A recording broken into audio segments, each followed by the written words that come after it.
함께 하실 말씀은 출애굽기 1장 1절에서 14절 함께 하겠습니다. 출애굽기 1장 1절에서 14절입니다. 셰못, 새로운 시작이라는 제목을 가지고 함께 말씀을 나누고자 합니다. 오늘 새해 첫 절인데요. 출애굽기로 시작을 합니다. 기쁩니다. 뭔가 새로운 걸 시작하면 처음엔 기대되죠. 근데 나중에는 매일 같은 얘기를 하시는구나 또 하실지 모르겠습니다. 그럼에도 불구하고 우리는 새해에는 새로운 주제로 시작한다는 것은 즐거운 일인 것 같습니다. 여러분, 우리 산상수훈을 오전에 강의를 하고 있는데, 산상수훈을 강의할 때 제가 그런 얘기를 한 적이 있는 걸로 기억을 하고 있어요. 출애굽기를 알지 못하면 산상수훈은 이해할 수 없다. 산상수훈의 모든 배경은 출애굽기와 관련이 있다. 이 산상수훈뿐만 아니라 어떻게 보면 성경 전체는 다 출애굽을 기반으로 하고 있습니다. 산상수훈은 제2의 모세로서 입을 열어서 그의 복음을 전하는 예수 그리스도, 새로운 시내산이죠. 새로운 시내산에서 복음을 전하는 그런 모습으로 그리고 있잖아요. 근데 이러한 그림이 이런 시내산과 떨어져 있는 뭐 뒷동네 산으로 생각한다면 복음이 알아도 희미하게 알거나 멀어지는 경우가 있겠죠. 그래서 마가복음 전체도 어떻게 보면 출애굽이 배경이고 성경 전체가 다 출애굽기가 배경인데요. 출애굽기만큼 그래서 성경 전반에 언급되는 성경도 사실 드물어요. 그래서 우리가 출애굽기 없는 성경은 상상도 할 수 없다는 거죠. 출애굽기는 성경 전체의 기초이기 때문이죠. 근데 여러분, 출애굽기 하면 뭐가 떠올라요? 여러분은 출애굽기 하면 십계명 나오고, 그죠? 또 뭐 홍해가 쫙 갈라지는 얘기 나오거나, 아니면 막 10가지 재앙으로 막 두들겨 맞는 뭐 그런 장면이라든지, 뭐 아니면 영화가 생각날 거예요, 그죠? 이집트 왕자의 뭐 라이온인, 축복받은 거대한 그런 거라든지, 아니면 뭐 모세라는 영화도 있고, 그죠? 뭐 영화가 떠오를 수도 있지만, 주로 이렇게 출애굽기 하면 그렇게 기억하는 것들이 대부분 이렇게 그 영화를 많이 본지는 몰라도 그러한 드라마틱한 장면들을 많이 떠오르는 것 같아요. 굉장히 화려하죠. 영화로 치면 출애굽기가 굉장히 근데 그런 화려한 장면 때문에 어쩌면 우리가 그 출애굽기 주제를 제대로 알고, 아니 오히려 방해가 될 수도 있지 않을까라는 생각도 해봅니다. 우리가 그 영화를 많이 봤기 때문에. BMW에서도 말씀드렸지만 어떤 사건, 역사에는 의미가 담겨 있다는 거죠. 그 의미가 굉장히 중요하고 그 의미를 우리는 되새겨 보아야 할 거라는 거죠. 그러한 화려한 장면에 온 정성을 쏟지 말고, 말하자면 그쪽은 많이 생각할지 모르겠어요, 그 화려한 장면. 근데 출애굽기 1장 1절을 한 번이라도 생각해 보는 사람은 있을까? 여러분, 창세기 1장 1절은 뭐예요? 태초에 하나님이 천지를 창조. 잘 아시네요. 출애굽기 1장 1절은요? 잘 모르죠, 그죠? 안 봐도 비디오에, 그죠? 야곱과 함께 각각 자기 가족을 데리고 애굽에 이른 이스라엘 아들들의 이름은 이러합니다 라고 되어 있습니다. 여러분 수준이 많이 높아서 창세기 1장 1절을 히브리어로 어떻게 돼요? 베라시트. 좋아. 막 다른 교회는 안 나오는데 막 여기는 베라시트. 그 다음에 여기 뭐 바라도 아니고 또 광세형까지 그냥 제대로 빠라 해가까지, 그죠? 또 엘로힘, 또 샤와이까지나, 그냥 강세까지 다 하죠. 그냥 그 정관사까지부터 샤와이 그냥 하이르츠까지 해갖고 다 하시는데, 출애굽기 1장 1절은요. 사실은 우리 잘 애우기도 힘들 뿐만 아니라 그만큼 우리는 사실은 그렇게 관심을 많이 안 갖는 부분이죠. 베레 쉐모트 베네 이스라엘 하바이 미스라이마 엣 야코프 이시 우베이토 빠우 뭐 이렇게 시작을 해요. 이거 생소하죠, 그죠? 아니에요. 저도 이거 하려고 말해서 그런 거지. 기억 못해요. 못해요. 그냥 딱 하나만 기억을 해요. 기억을 해도 여러분 뭐예요? 빼랜데요. 앞에 밥으로 시작을 한다고요. 일단 우리가 주목해야 될 것은 밥으로 시작한다는 얘기는 무슨 뜻이에요? 빼라는 게 뭐예요? 바브가 연결사죠. 그죠? 연결하는 거란 말이에요. 그리고라는 뜻이란 말이죠. 그럼 무슨 뜻이에요? 빼라는 그리고 우리 뭐 개혁개정에 야곱과 함께 각기 권속을 데리고 애굽에 이스라엘에 온 이름들은 이랍니다 라고 되어 있는데 원어에는 그리고라고 되어 있단 말이에요. 그리고라는 건 무슨 얘기예요? 뭐가 앞에가 있다는 얘기예요. 뭐하고요? 창세기하고 연결됩니다. 그런 얘기라는 얘기죠. 출애굽기라는 거는 이게 성경이 여러분이 잘 알다시피 가장 중요한 단어를 제일 앞에다 둔다고 했어요. 그리고 그거를 성경의 이름으로 취한다고요. 그래서 창세기는 이름이 뭐예요? 베레시트죠. 예. 근데 출애굽기의 이름은 뭐예요? 혹시 여러분 아세요? 그렇죠. 그게 이제 엑소더스를 알고 있는데 영어로는 엑소더스. 근데 사실 출애굽기의 이름은 엑소더스가 아니라 원래 히브리의 이름은 뭐예요? 써 있잖아요. 쉐모트예요. 쉐모트. 두 번째 쉐모트가 원래 출애굽기의 이름이란 말이죠. 그러면 베레는 왜 아닌 거예요? 얘는 지시사이기 때문에 형용사고, 그러니까 엄밀히 말하면 명사로 시작하는 첫 번째 단어 쉐모트가 원래 출애굽기의 이름이라는 거죠. 베레시트라는 거는 우리가 창세기에 그동안 많이 다뤄서 여러분이 친숙할 거예요, 그죠? 이 베레시트 사람들이 그냥 태초로 알고 있지만 태초도 맞죠. 근데 베레시트만 제대로 우리가 알아도 성경의 모든 것을 다 담는다고 이렇게 얘기를 하죠. 그래서 이제 베레시트에는 관심이 많죠. 물론 머리로 시작을 하다는 뜻이죠. 그 머리가 누구냐? 근본이신 하나님을 얘기한 거고. 그 하나님이 태초죠. 시작이고, 그죠? 알파의 오메가죠. 마찬가지로 출애굽기는 베레로 시작하는데 이게 바브 전치사로 시작을 한다는 것은 창세기하고 떨어져 있는 게 아니라는 얘기죠. 창세기 마지막에 기억나세요? 지지난주인데 뭐로 끝나요? 입간되었더라. 이제 좀 안 해요, 그죠? 미츠라임으로 끝나고, 그죠? 입간되었다라고 끝난다는, 죽음으로 끝난다는 거죠, 그죠? 창세기 1장은 어떻게 보면 시작이고요, 그죠? 근원한테 시작을 하고 다시 근원으로 돌아가는 장면으로 창세기가 끝나고 야곱과 요셉의 죽음의 장면으로 끝나는 거죠. 그리고 말씀하셨듯이 마지막 단어가 미츠라임이라는 거죠. 근데 오늘 본문은 또 그 미츠라임에서 새로운 이야기가 시작되는 거죠. 특별히 여러분 제일 앞에 지금 뭐예요? 베레, 쉐모트, 베네, 이쉐라엘, 하바임, 미츠라이마는 정확하게 몇 단어이가 하나, 둘, 셋, 넷,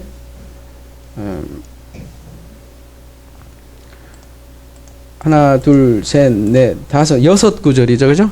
정확히 창세기 46장 8절하고 똑같습니다. 가볼게요.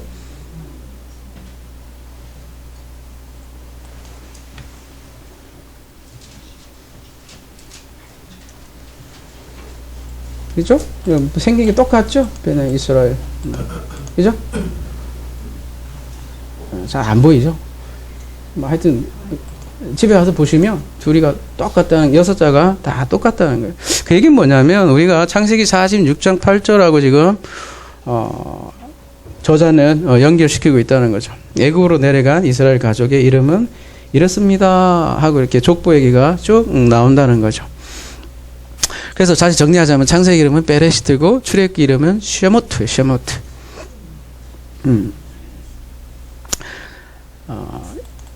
그래서 우리가 그 가장 처음 나오는 이 명사 이 쉐모트를 제대로 알아야만 출애굽기의 주제를 정확하게 우리가 알 수 있고 가장 중요한 단어가 오늘 이 쉐모트예요. 근데 이 어근은 뭐예요?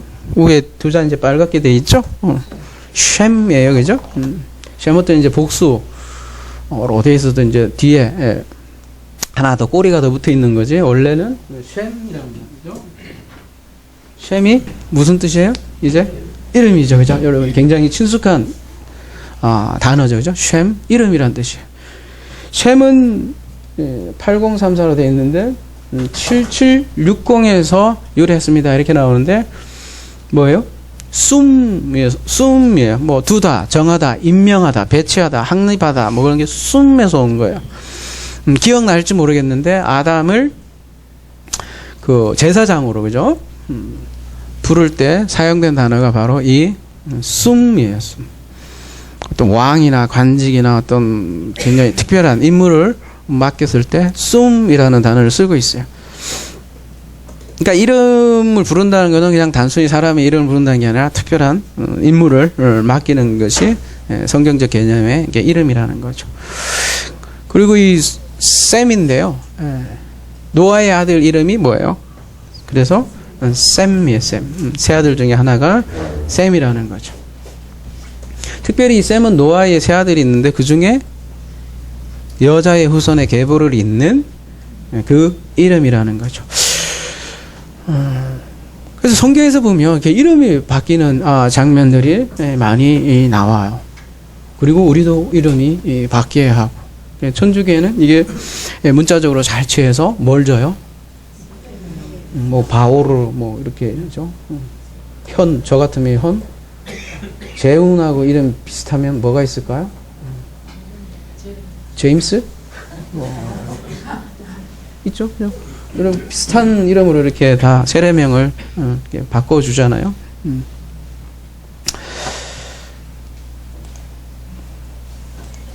그래서 요한계시록에서도 제가 자주 언급을 했지만 이름에 대해서 자꾸 성경에서는 언급을 하더라는 거죠. 2장 17절 기 있는 자는 성령이 교회들에게 하시는 말씀을 들을지어다. 이기는 그에게는 내가 감추었던 만나를 주고 또 흰돌을 줄 터인데 그 도리에 새 이름을 기록할 것이 있나니 받는 자밖에는 그 이름을 알 사람이 없느니라. 이름은 그 존재 자체예요. 새 이름을 준다는 것은 존재 자체가 변한다는 얘기겠죠. 말씀을 뜻하기도 하고요. 새 이름을 준다는 거예요. 예, 그래서 출애굽기는 이 새 이름을 주는 과정이기도 하고요. 근데 이 셈의 쌍수가 뭐예요? 그게 셈부터는 이제 복수, 그죠? 셈의 쌍수가 샤마이죠. 요게 창세기 여러분 1장 1절에 나오는 하늘로 이게 번역된 그 샤마임이라는 거죠. 오늘은 거기에 뒤에 이제 복수형으로 붙어 있어서 뭐겠어요, 그러면? 얘는? 이름? 들이라는 거예요. 근데 누구의 이름들이에요? 야곱의 아들들의 이름들. 야곱의 아들들의 이름이 아니라 이스라엘의 자녀들의 이름. 야곱의 이름이 아니라 특별히 분의 이스라엘. 이스라엘의 이름들이 쭉, 기록되어 있는 거예요. 야곱이 아니라, 그죠? 야곱의 아들이 이스라엘 애들인데, 왜 이스라엘의 아들일까요? 이스라엘이란 뜻이 뭐예요, 여러분? 기억나세요? 이스라엘의 뜻이? 하나님께서 능력을 주셔서. 나이도 많이 드셨는데, 저 기억력이 참 좋으셔요, 그죠? 뭐, 하나님과 겨루 싸워서 이기다, 뭐, 그런 뜻을 많이 알고 있지만, 사실은 하나님의 뭐죠? 도움으로 힘을 얻어서 강하게 된 자라는 뜻이 이스라엘 뜻이죠. 그죠? 이스라엘의 이름이 그래도 한번 좀 쉽게 얘기하면 그냥 하나님이 다스린다라는 뜻이에요, 여러분. 이스라엘이 하나님이 다스린다. 하나님이 다스린다라는 게, 굳이, 우리 성경에서 나오는 용어로 얘기하면 뭐예요? 천국이죠. 그죠? 하나님 나라가 하나님이 다스린다는 뜻이죠. 그러니까 이스라엘이라는 이름 자체가 이미 하나님 나라예요. 그러니까 여러분, 하나님 나라가 어디 있어요? 그 질문에 이미 답이 사실은 성경에 이 단어 이스라엘 안에 있는 거예요. 하나님 나라가 곧 이스라엘이 하나님 나라예요. 그리고 그 이스라엘의 이름들이 이렇게 쭉 나열되어 있는 거죠. 여기서 우리가 중요한 메시지를 그대로 봤잖아요. 천국이 어디에 있어요? 그러면 다른 곳에 있는 게 아니라 바로 이스라엘. 굳이 얘기하자면 사람들 안에 있다고. 어디 막 장소 이렇게 뭐 떠다는 경기 아니라 아무리 장소 근사하더라도 그 어떤 존재들이 없으면 뭐 아무리 뭐 천국의 보석을 뭐 깨알같이 박아놨던 그 근본적인 이름들이 없으면 그게 무슨 소용이냐는 거죠. 천국의 가장 그래서 중요한 개념은 이스라엘 자체라는 거죠. 그 하나님의 아들들 자체가 중요한 거죠. 그래서 그 이름이 셰모트가 가장 중요하다는데 그래서 출애굽기는 이 이름 때문에 기록된 것이라고 할 수 있습니다. 그러니까 이름 만들기 과정이라는 거죠. 어떤 이름이요? 이스라엘인데 그게 하나님 나라잖아요, 그죠? 그러니까 하나님 나라라는 거는 그 단수의 이름과 요 이름과 쌍 혹은 짝, 그 하나가 된 짝, 그죠? 그 샤마임이에요, 그죠? 그 샤마임으로 만들어가는 그 샤마임이 곧 이름들이기도 한 거예요. 그래서 말씀들이라고도 계시록에서는 그래서 얘기를 하는 거고요. 여러분 출애굽기 뭘로 끝나요? 이왕 시작한 거 시작은 이제 야곱의 가족들은 이스라엘의 가족들은 자꾸 야곱이래. 이렇습니다로 시작을 하듯이 끝나는 거는 뭘로 끝나요? 그러면 처음과 끝을 알면 우리가 대략 그 주제를 알잖아요. 여러분이 소설을 읽어도 그 소설의 기법을 여러분이 이해할 때 제일 처음에 나오는 문장이 굉장히 주의해서 봐야 되고요. 소설 끝날 때 마지막 끝나는 장면을 잘 봐야 돼요. 소설을 읽을 때 처음과 끝을 잘 보듯이 마찬가지로 출애굽기도 마지막이 뭘로 끝나죠? 한번 볼까요? 뭐 일단 출애굽기를 시작했으니까 여기 쭉 보면 1장 있고 40장까지 있네 일단. 그리고 마지막에 내려가 보면 뭘로 끝나요? 낮에는 여호와의 구름이 성막 위에 있고 밤에는 불이 그 구름 가운데 있음을 이스라엘의 온 족속이 그 모든 행진하는 길에서 그들의 눈으로 보았더라. 뭘로 끝나요?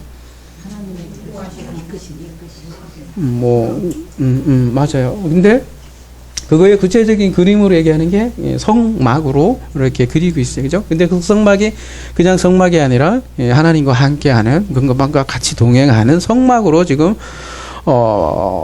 출애굽기는 마무리하고 있다는 거죠. 성막이 하나님을 따라 움직인대요.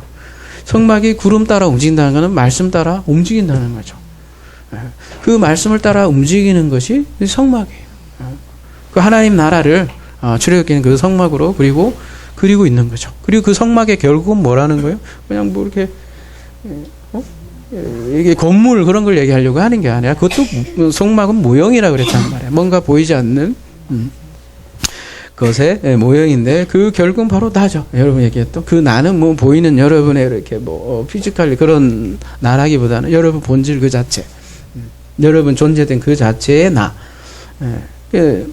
그게 또 말씀 짝이기도 하고 그게 하늘 짝 샤마임이라고 얘기를 하는 거죠. 그게 성전이에요. 이게 출애굽의 목적이에요. 뭐예요? 이름 때문에 기록한 거고 그 이름들을 말씀 짝으로 성막으로 지어져 가는 과정이 출애굽기예요.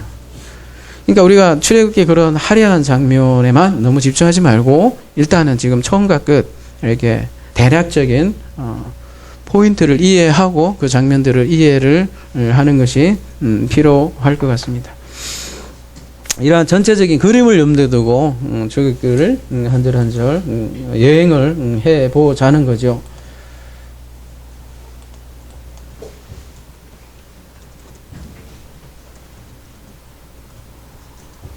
다시 와서요. 아까 요 앞에까지 얘기했는데 이제 어디에 미츠라임에 보호했대요. 이스라엘의 아들들이 왔대요. 어디에요? 아까 말씀하신 미츠라임에 왔대요. 창세기가 미츠라임으로 끝난다고 했는데 여기는 미츠라임에 왔다라고 언급을 하고 있네요.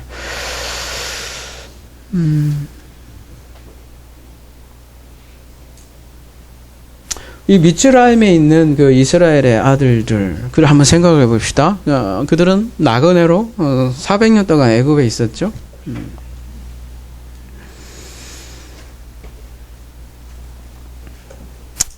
왜 400년 동안이나 애굽에 거해야 했을까요?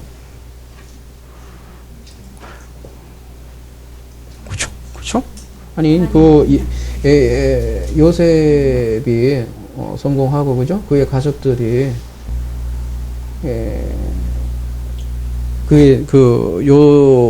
요셉 덕분에 휘황찬란하게 잘 살았다. 이렇게 끝내야지 좀 그래야 되잖아요, 그죠? 근데 400년 동안이나 그죠? 이렇게 또 고생하게 만드냐는 거죠.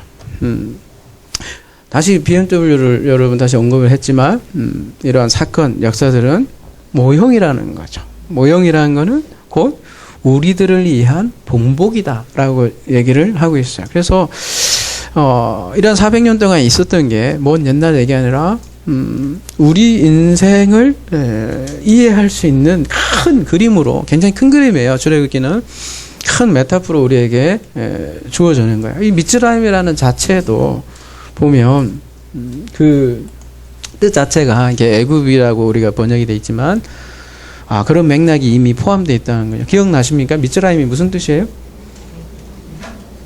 애굽이지. 근데 앞에 맴은 무슨 뜻이라고 했어요? 맴이? 보통 보면 장소를 뜻하고, 여기 보면 4693에 쌍수라고 돼 있네요. 그러면 4693 가보면 될 거 아니에요, 그죠? 맞조르인데요. 4692와 동일하다네요. 한번 가볼게요. 맞주르, 그러니까 6696에서 유래했다고 했네요. 계속 가볼게요. 여기는 이제 맴이 하나 쭉 빠져 있네, 그죠? 그러니까 쭈르에서 나온 거네요. 그러니까 쭈르에다가 맴이 붙은 거네, 그죠? 그러니까 이 쭈르라는 뜻이 뭐예요? 보면 요새화하다, 에어싸다, 포위하다, 자루 안에 넣다, 뭐 그런 이제 또 이제 파생적인 의미로 뭐 속박하다, 뭐 한장하다 이렇게 뜻이 있는데, 원래 이게 둘러싸이다라는 거예요. 이게 무슨 뜻이냐면, 원래 저 애굽이 어디에 있어요? 나일강을 중심으로 이렇게 나일강을 중심으로 양쪽에 쭉 기다란 땅으로 돼 있다고. 그 나일강이 둘러싸여 있다. 그런 의미에서 쭈르라고 이렇게 포위되어 있어요. 쭉. 그래서 이런 나온 이름이라고요. 그러니까 나일강은 일종의 무슨 땅이냐면 풍요의 땅이에요. 예. 엄청 풍요로운 땅이에요. 이게 그냥 씨만 뿌려도 나오는. 그러니까 대문명이 발달했던 거겠죠. 그러니까 물리적으로 어때요? 가나안 땅보다도 훨씬 더 풍요로운 땅이었단 말이에요. 그래서 애굽은 가나안과 대조되는 땅인데, 가나안은 풍요하지 않으니까 어떻게 하겠어요? 하늘을 쳐다봐야 되는 거야. 이게 자기 마음대로 안 되는데요. 근데 애굽은 너무 풍요해서 하늘을 안 바라봐도 농사가 되더라는 거예요. 그래서 애굽은 그래서 그들의 강을 섬겼다고 그런 얘기를 하잖아요. 근데 이게 물리적으로는 그렇게 풍요해도 그것은 성경에서는 생명의 땅이 아닙니다. 이게 강에 둘러싸인 땅이지만 그게 결국은 인간을 속박하는 땅입니다. 그렇게 진술을 하고 있더라고요. 그래서 쭈르라는 게 그래서 파생 의미로 속박이라는 뜻이 있고요. 그래서 애굽은 맴, 쭈르 해서 속박의 장소라는 거죠. 그러니까 이스라엘의 아들들이 속박의 땅에 이런 거예요. 그러면서 출애굽기 2절에 이제 1장 2절에 보면 그 이름들이 이렇습니다. 르벤, 시므온, 레위, 유다, 이사갈, 스불론, 베냐민, 단, 납달리, 갓, 아셀. 졸리죠? 안 졸려요?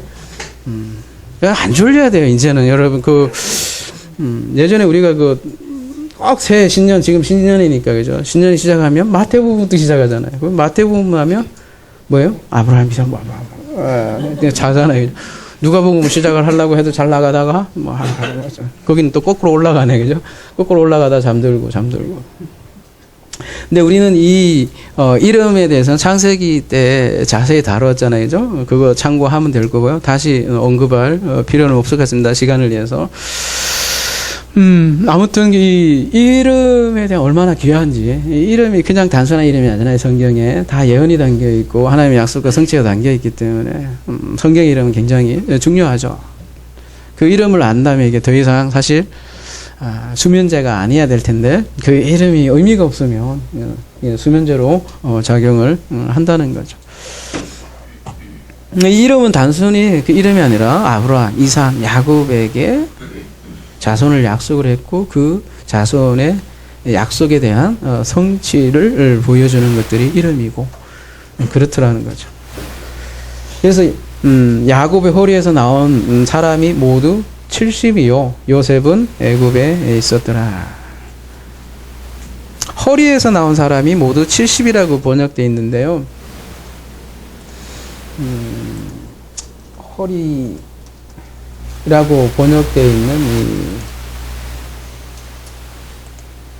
이 아래 큰데요. 밑에 보면 뭐라고 되어 있어요? 뭐 허벅다리, 옆구리, 옆 뭐 이게 다양하게 나오는데요. 원래 넓적다리, 원래 생식기라는 뜻이에요. 생식기. 왕고가 생식기 왕고간 표현이라고 해야 되나요? 허리라고 되어 있지만 그 생명에서 그러니까 야곱의 생식기에서 나온 그리고 그 70의 네펫입니다. 이렇게 쓰고 있습니다. 이 70이라는 단어도 마찬가지로 7651번의 배수입니다. 이렇게 나와 있는데요. 뭐, 어디서 많이 본 거죠, 얘도? 응?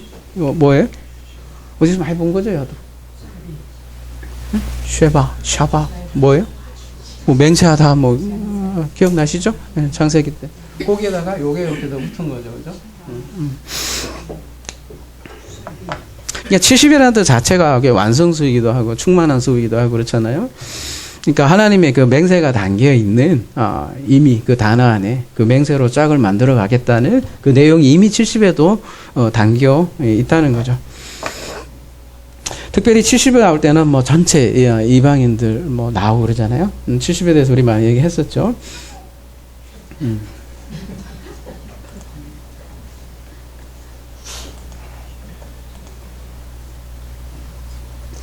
6절 요셉과 그의 모든 형제와 그 시대의 사람은 다 죽었고 요셉은 죽었고 그리고 그의 형제와 그 시대의 사람은 다 죽었습니다. 이런 얘기하는 거예요. 다 죽었습니다. 이 얘기는 무슨 얘기예요? 새로운 시작입니다. 이 얘기예요. 사실은 다 죽었습니다. 그러니 새로운 이야기가 이제부터 시작할게요.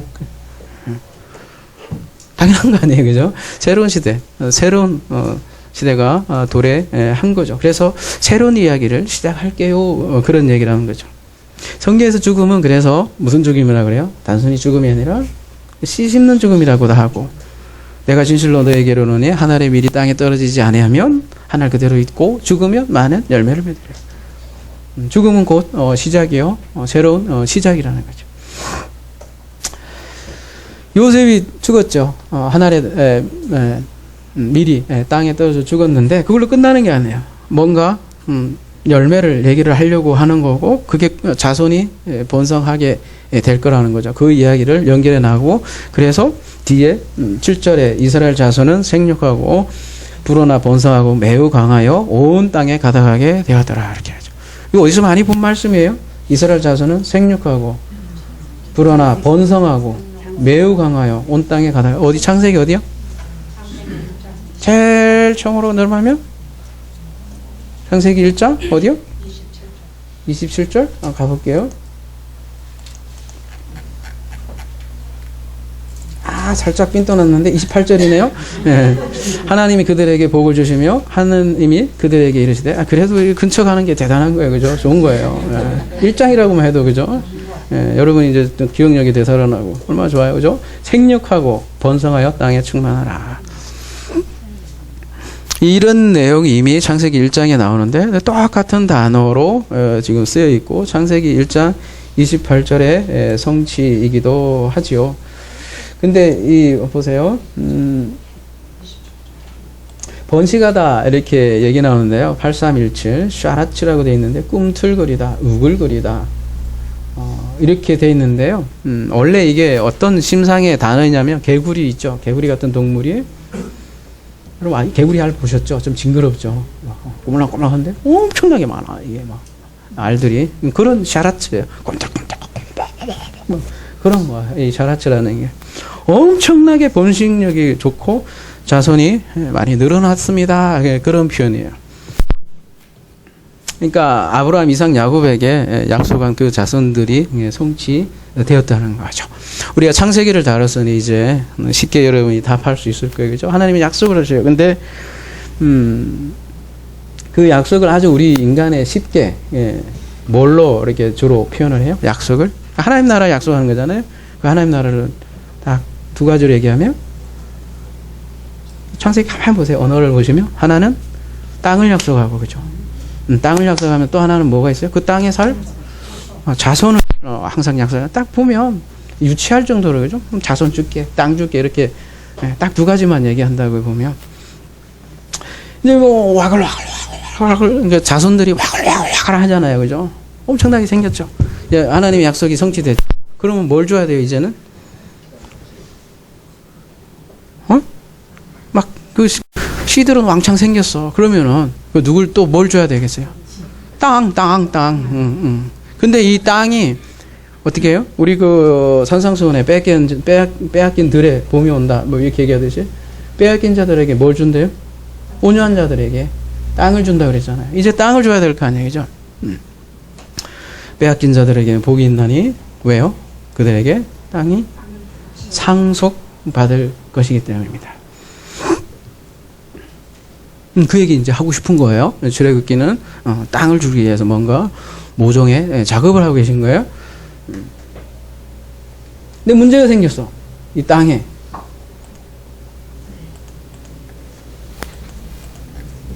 요셉을 알지 못하는 새 왕이 일어나 애굽을 다스리더니 요셉을 알지 못하는 새 왕이 일어났대요. 그리고 애굽을 다스렸다.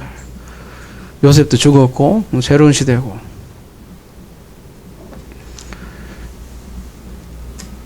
그가 그 백성에 이르되 이 백성이 우리 이스라엘 자손이 우리보다 많고 강하도다. 자 우리가 그들에게 대하여 지혜롭게 하자. 두렵건대 그들이 더 많게 되면 전쟁이 일어날 때 우리 대적과 합하여 우리와 싸우고 이 땅에서 나갈 거가 하노라. 야 새로운 이야기예요. 새로운 시작인데 뭐예요? 새로운 스토리에 이게 아주 그냥 흑암이 가득 찬 스토리네, 그죠? 어두운 밤이네요. 제가 밴드에 뭐지? 고요한 밤, 거룩한 밤, 어두운 밤 했더니 이게 무슨 의미를 그걸 올렸어요. 이렇게, 그거 알면 천재다 이렇게 뭐 댓글도 달았는데. 제 속마음은 그런 거였어요. 고요한 밤이 3,000원이었어요. 그리고 밤장소 종각에 우리가 이제 수요 소모임을 하는데, 그렇게 써 있더라고요. 고요한 밤이 3,000원이고, 거룩한 밤이 5,000원인데, 어두운 밤이 만 원이었어요. 보니까. 그래서. 어두운 밤이 제일 비싸더라고요. 그래서 제가 속으로 생각한 게 뭐냐면, 그래, 고요한 밤, 거룩한 밤을 만들기에 정말 제일 비싼 어두움을 값집을 하는구나. 뭐 그런 비슷한 마음으로 올린 거예요. 사실은 웃자고 하는 얘기고. 항상 어두움부터 시작하는 것 같아요. 그래서 어두운 밤이 제일 비싼가 봐요. 그 어두운 밤에 그 왕이 요셉을 알지 못하는 왕이 일어나는 거예요. 근데 이 왕이 도대체 어떤 왕이에요?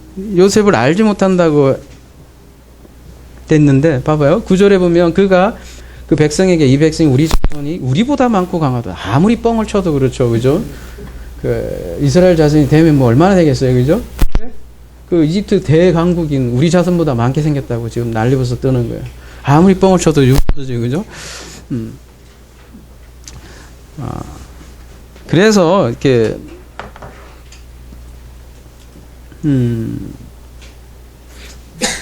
이런 게 있더라고요. 사도행전 7장 18절 가볼게요.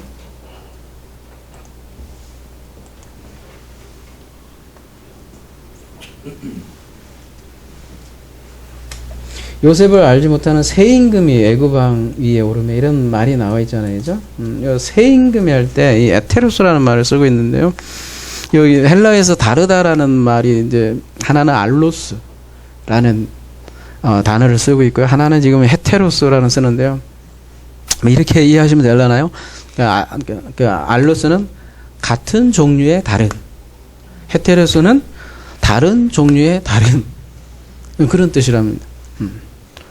근데 사도행전 7장 18절에는 헤테로를 쓰고 있다는 말은 새 임금이라고 얘기하면은 다른 종류의 다른. 이게 무슨 얘기겠어요? 잘 모르겠죠.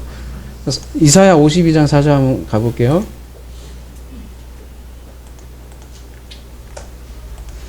주 여호와께서 이와 같이 말씀하시되 내 백성이 전에 애굽에 내려가서 거기에 거류하였고 거기에 보면 아수르에 있는 공연이 그들을 압박하였다. 이런 얘기가 나와요.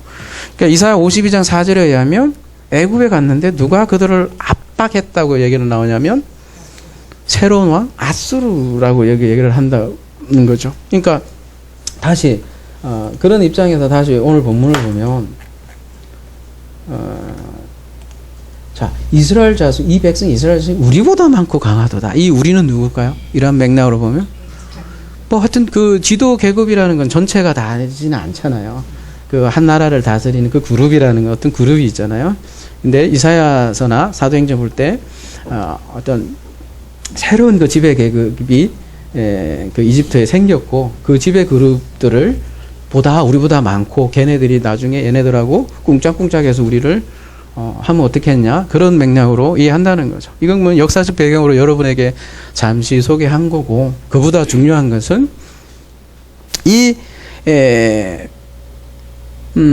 요셉을 알지 못하는 왕이라는 것은 어떤 왕일까요? 단순히 뭐 요셉의 당연하겠죠. 뭐 아수르인이라면 요셉의 이름도 잘 못 알고 그럴 수도 있겠죠. 근데 그 요셉을 알지 못하는 왕이라고 했는데 이게 야다라는 말을 쓰고 있는데 요셉하고 거의 뭐 관계가 없는 왕이에요.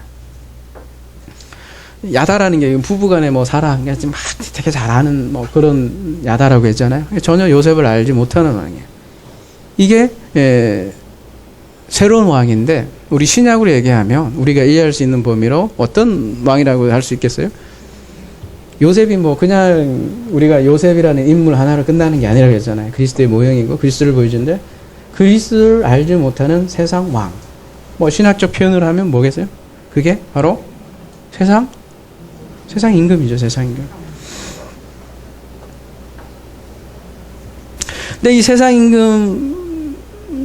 임금이죠. 그리스도 알지 못하는 세상 임금이 무슨 일을 해요? 이 11절에 보면 감독들을 그들 위에 세우고 그들에게 무거운 짐을 쥐어 괴롭게 하여 그들에게 바로를 이해하여 국고성 비돔과 라암셋을 건축하게 하니라.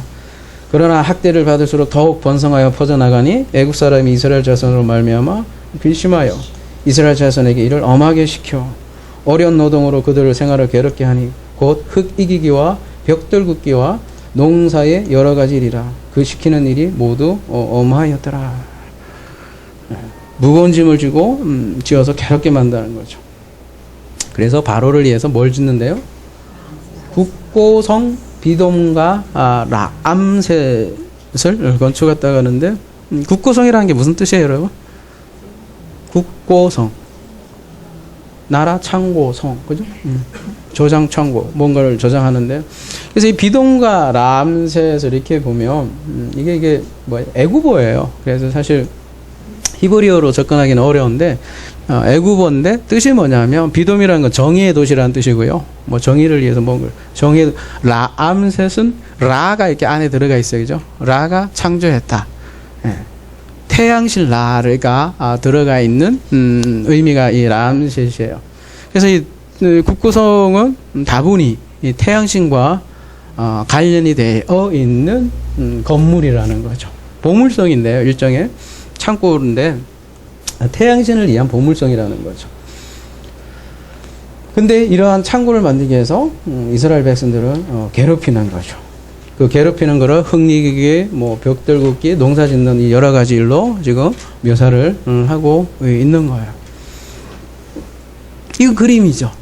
여러분, 우리 이걸로 끝난다면 그 얘기와 우리하고 무슨 상관이 있겠어요, 그죠? 우리 성경을 볼 때 우리 역사, 사건, 인물, 어떤 물건, 모든 것들이 하나의 표적이요, 그림이요. 우리에게 우리 자체를 그리스도와 인도하는 하나의 그림이라고 했잖아요, 그죠? 이러한 이스라엘 백성들이 이 바로 아래에서 그 보물성을 쌓는 이 장면은 우리 인간의 모습을 잘 그려주고 있다라는 거죠. 어떤 그림이요? 세상 임금 아래에 있는 인간의 고통이라는 거죠. 뭐 어렵게 생각할 게 없이요. 보물 쌓는 거예요. 지금도 마찬가지잖아요. 보물 쌓으라고 하잖아요. 어디에다 쌓으라고 그래요? 하늘에 쌓으라고 하잖아요. 그죠? 하늘에 쌓으라고 하면서 실제로는 하늘에 안 쌓지. 그죠? 어디 보물성이라고 얘기는 못 하겠지만, 어디가 보물성이 돼가지고, 거기에다가, 보물을 열심히 쌓죠. 굉장히 고역을 하죠. 수고를 하죠. 우리는 그런 목사를 많이 비난하지만 사실은 그게 목사 혼자 되는 일이 아니에요. 같이 꿍짝꿍 해서 되는 거지. 거부하면 될 것을 같이 좋아서 하는 거란 말이에요. 서로 짜고 치는 고스톱판이라는 거죠. 그렇게 지금도 그렇게 보물성 쌓고 있더라는 거죠.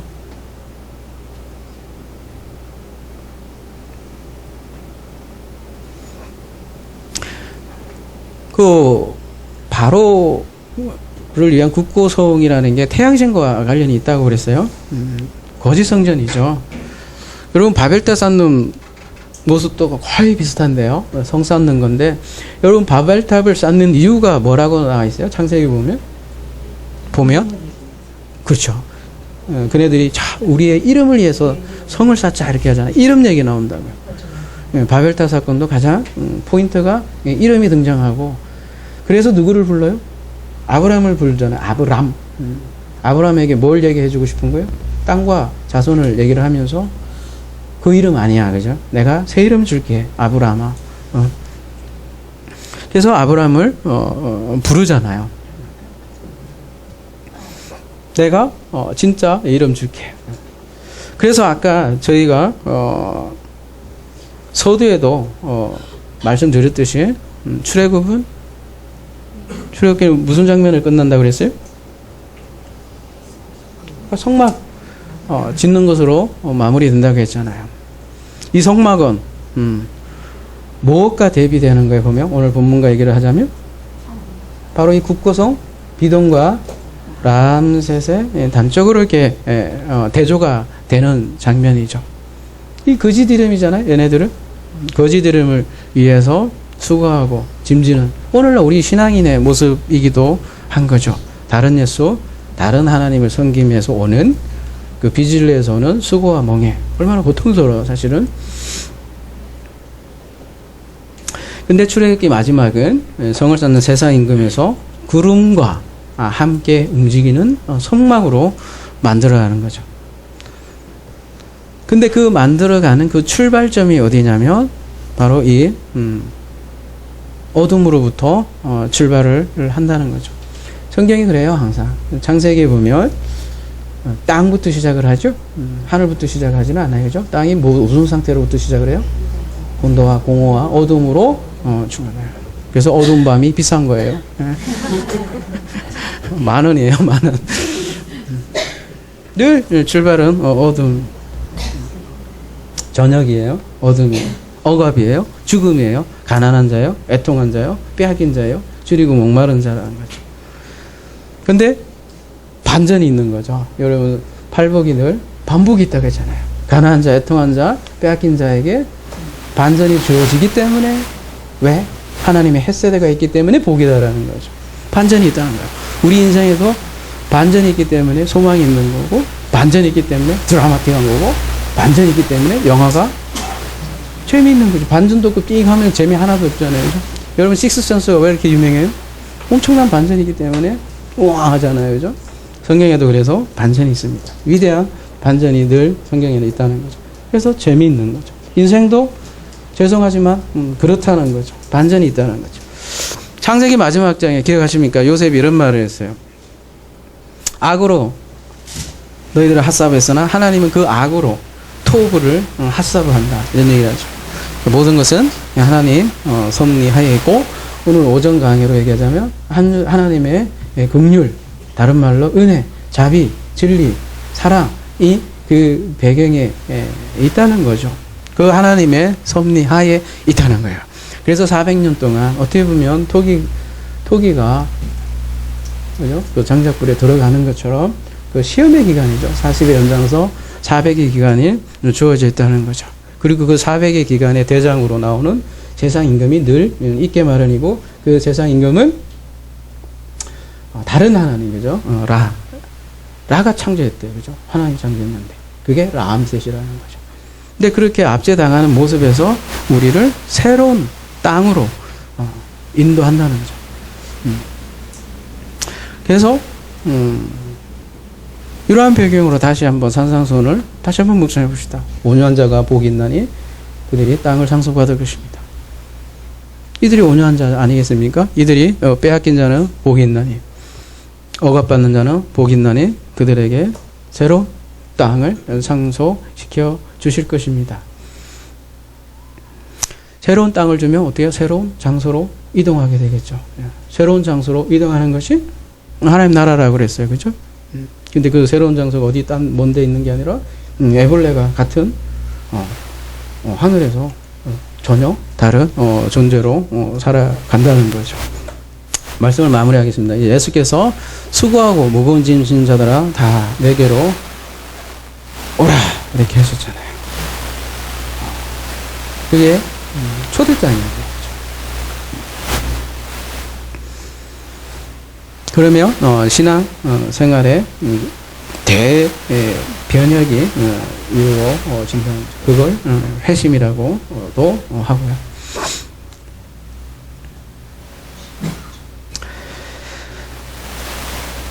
그래서 굳고성을 쌓는 보물성을 쌓는 그런 거짓 성전이 아니라 우리 참된 성전으로 만들어가는 우리 하나님의 열심을 이제 출애굽기를 통해서 계속해서 보게 될 것입니다.